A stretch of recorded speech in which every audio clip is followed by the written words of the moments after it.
Hello everybody, welcome to today's video. We've got an extra video this week. This is going to be a renovation Q&A where we're going to answer your questions and we're going to go over the mistakes we've made, regrets that we have, top tips, anything that we would do differently, and then I'm going to finish off by answering some questions that you guys have asked us over on Instagram. So if you're new here, hello, we're Ellie and Lloyd. We bought our first home together back in April 2022 and it was split into 2 flats. Since then, we've been on a mission to convert it back into one house, DIY style. So we try and do as much as we can ourselves within the renovation to save us money, and we just really enjoy it. It's basically our whole personality now. So far in the house, the first job we've done is added an internal staircase.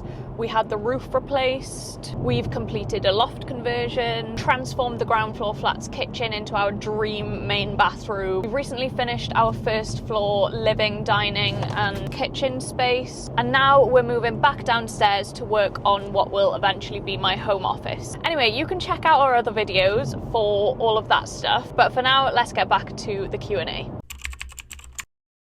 We're going to start with the mistakes that we've made so far. I would say that our biggest mistake is not clearing our rubbish.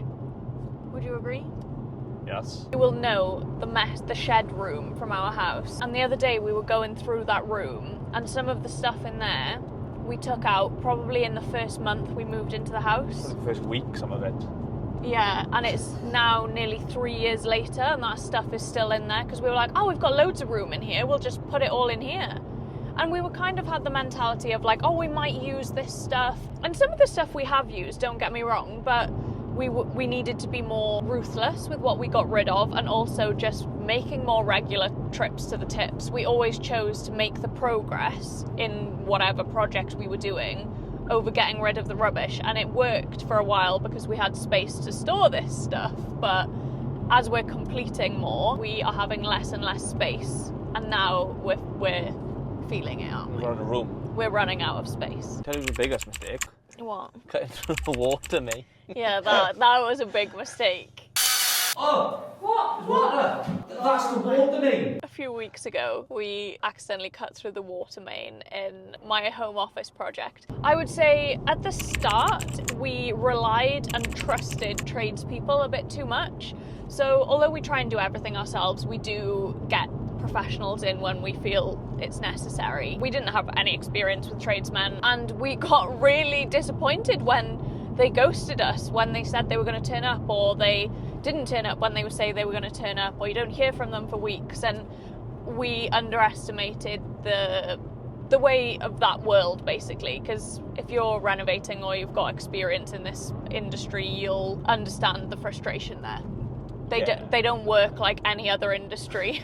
It's totally acceptable for them to just not get back to you or just randomly turn up at some point. We've got some good people now. We've got, exactly. And I think once you build your little circle of trusted tradespeople who you work well with, or you just know that they're going to turn up or they're going to answer your phone call, it does get easier. But at the start, I think for us, we completely were really naive to the way that they work and the way that world works, I suppose. Our fourth mistake, the complete and utter chaos it is to live in a renovation and for me to work from home in a renovation. I think I had a bit more understanding of it than you. I thought it was going to be quite bad.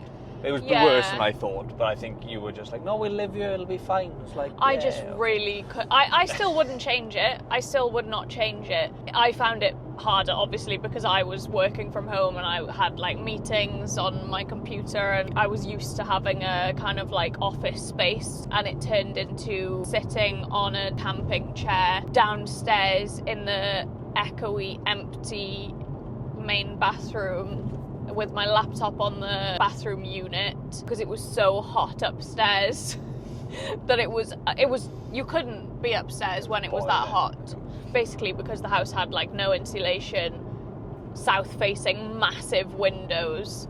It was brilliant, don't get me wrong, but yeah, since we've insulated and installed some blinds, it's made a big difference. Moving on to the next section now is our top tips.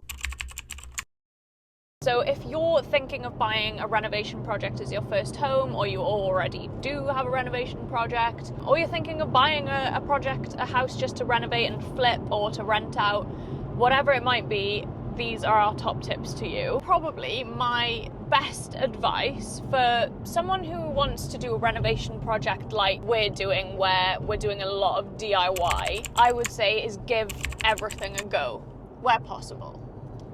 Yeah, if you're willing to do the research, to understand it, and learn, not so much learn how to do it because you need to teach yourself, but to understand what you need to be doing, do it.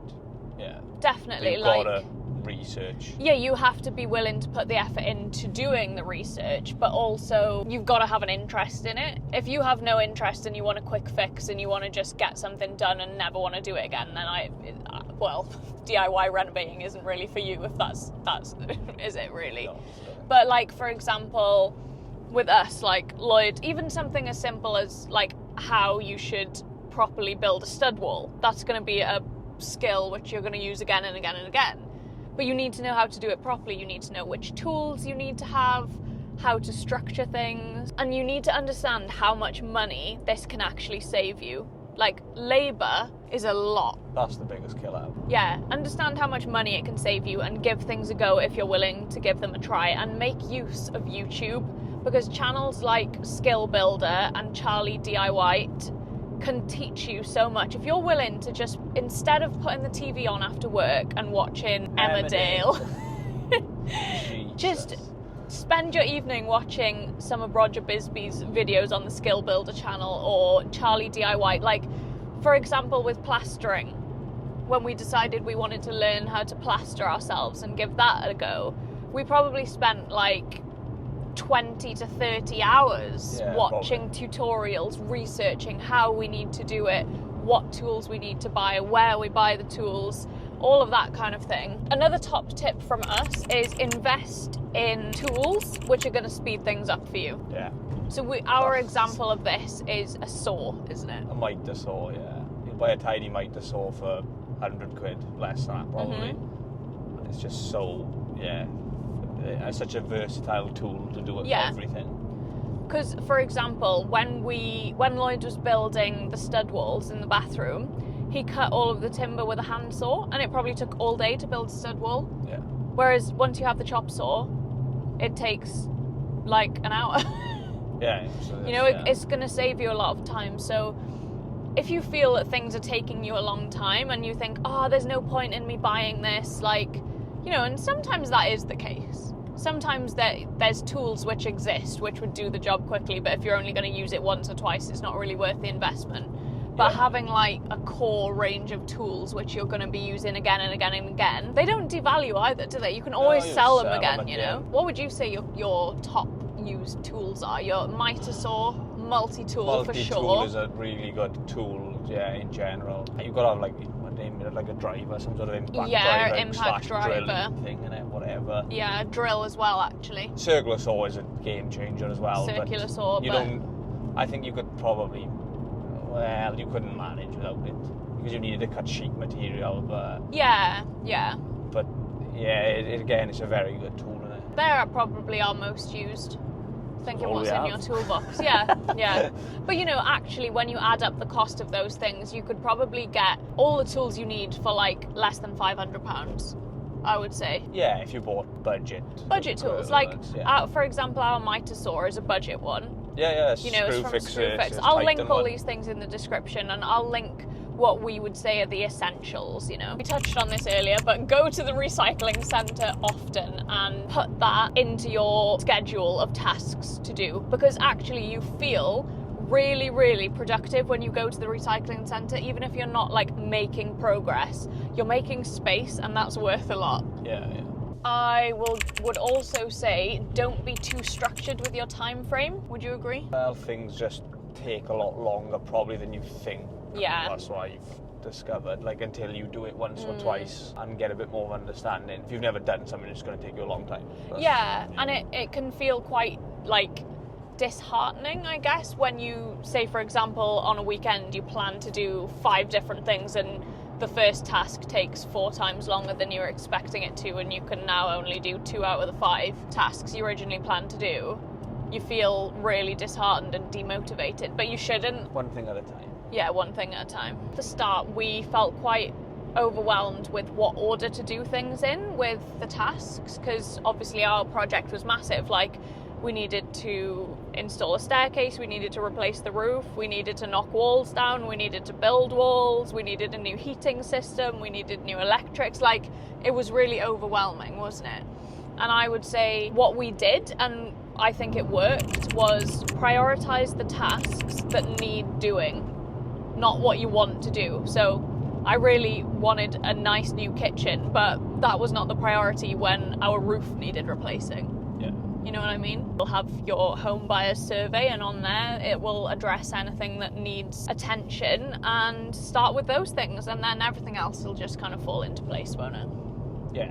Windows and doors and stuff in it. Windows, doors. Prioritize energy efficiency when you're planning your renovation tasks. Yeah, definitely. That's been a really big thing for us, hasn't it? Yeah, well, like you just say, it's pointless heating the house for it all to go straight out the roof. Yeah, or like, you know, I don't think people understand or appreciate the importance of insulation. Yeah. Like, it's just, like you said, we couldn't go upstairs in that house in the summer because it was so hot. Yeah. Yeah, insulation works both ways. Yeah. Like, you need to do some research on it, because people say, oh, well, it's just going to keep the heat out. And, no, keep the house warm by insulating it, but you don't. Yeah. You stop the heat travelling into the house. Yeah. So there's a lot of misconception around that, I think, especially like our main audience is over on TikTok, and a lot of people say, you know, because we've got our main bedroom in our loft, and a lot of people say, oh my god, it must get boiling in the summer, and it's like, it's no. lovely. It's lovely because it's insulated. Works both ways.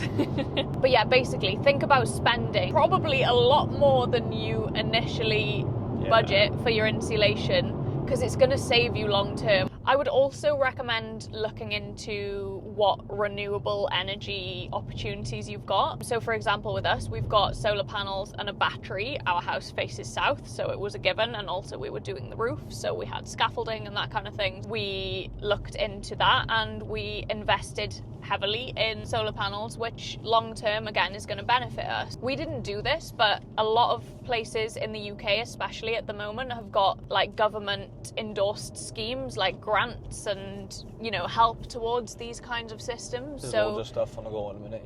I would, if you're renovating a house which you're planning to stay in, I wouldn't even say if you're not planning to stay there. If it's a grant and it's free and 100%. it falls in the criteria, why not? Yeah, definitely. Oh yeah, and the final tip, which is from me, is record everything. Take photos, record things. Like, you never know what it's going to turn into in our example, but also it's just so nice to be able to look back at the progress you've made, because it's easy to forget, especially when you're living there and you're seeing it every day. It's really easy to forget. You forget what you've done. What you've done and how far you've come. When you look back at the pictures and you do jobs that took months and you forget you ever done them. You think, oh, Chris, that took ages to do that, did I? Forgot I even, So before and after pictures, if nothing else, but... Like when you're feeling like you're not making progress, look back. That's always like...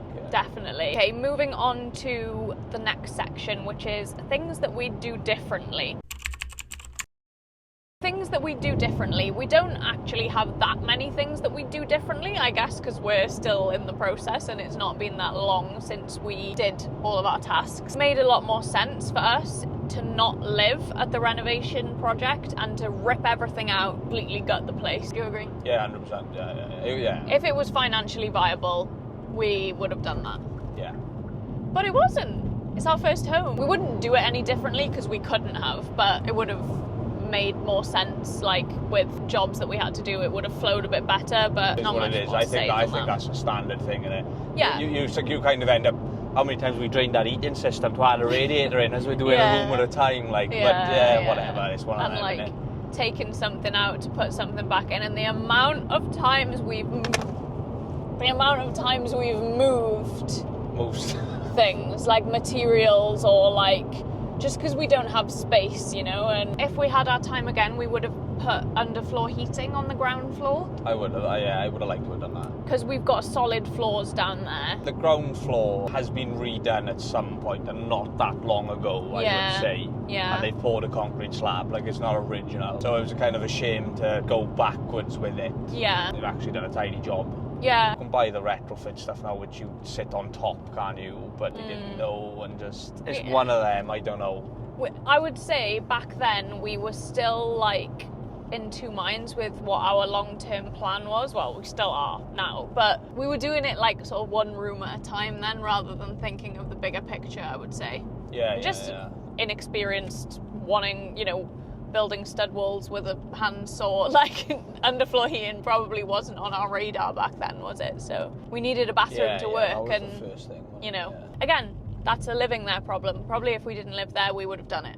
This is quite a funny one, actually, looking back at it. I have no idea why we didn't do this or didn't think it or what, but we passed every single piece of timber for our loft conversion through the attic hatch when we completely overboarded our ceiling. So we could have cut a hole in the ceiling. That was very counterproductive. Oh, massively. Spent days doing that. I think I was cutting like 3 or 4 at a time when I... Yeah. So I'd cut 3 or 4, stack them in the hole, climb through, really? and then take them up one at a time. What we should have done is got it delivered when the roof was off and just left them all up there.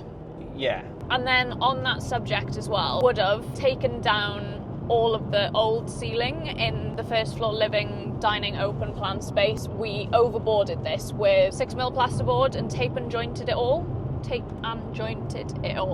I don't think anyone else notices it, but it's one of our regrets. We wish we would have taken it all down, put new plasterboards and skimmed it, rather than trying to, I don't even say we're trying to do it quickly or easy. It was just something we were able to do because plastering a like 80 metre squared ceiling.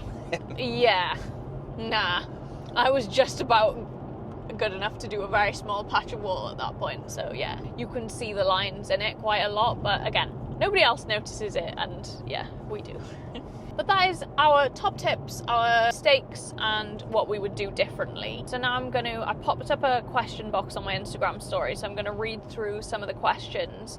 They're kind of not going to have a structure to the questions here, which is why I've put it in at the end, because I wanted this video to kind of flow, at least have some kind of structure. What do you both do for work? So I have a social media management company, so I basically run social media accounts for businesses. I'm also a graphic designer. My company does all of that kind of like stuff. It's basically like a full service creative studio is what I like to call it. What about you? Play with things with wheels, cover it or not? I'm a mechanic. I work for Mercedes. Mostly vans and trucks, isn't it? Van and truck, yes. But Lloyd also has Unless someone's got a van or truck, then it's car. I tell them I work for car. And then if they've got a car problem, I tell them I work on trucks. Yeah, not basically, to get involved. I don't ask Lloyd for any advice, okay? Doesn't want to get involved. But yeah, Lloyd's also got a e-commerce business, haven't you? I have, yes. One of our hobbies is motorsport, and Lloyd started this company when he was maybe, 18 or 19 years old. I think, yeah. And basically started off just selling bits and bobs on eBay. It's all kind of motorsport plumbing equipment. So basically the hoses and lines and fittings that the oil and fuel flow through in a competition car. Yeah, how to explain it? sounds bang on to me. Built this up over the last 8 or 9 years, and he's got an eBay shop and a website. So that's what we both do for work. How did you guys meet? Oh, at birth. That's quite a hard question, actually. My dad and Lloyd's dad are best friends, I would say. Again, they both have motorsport as their hobbies. They both met through rallying, didn't they? Yeah, so Lloyd's dad basically used to run my dad's car. So my dad was competing and Lloyd's dad was servicing, but they both were competing in rallies as well at the same time. So yeah, we've known each other since we were kids. I'll insert a little pic of us here where we're probably like, how old do you reckon? I reckon Lloyd's probably about 8 and I'm probably about 5. What's your next renovation room? So we're currently working on my home office, which looks like this.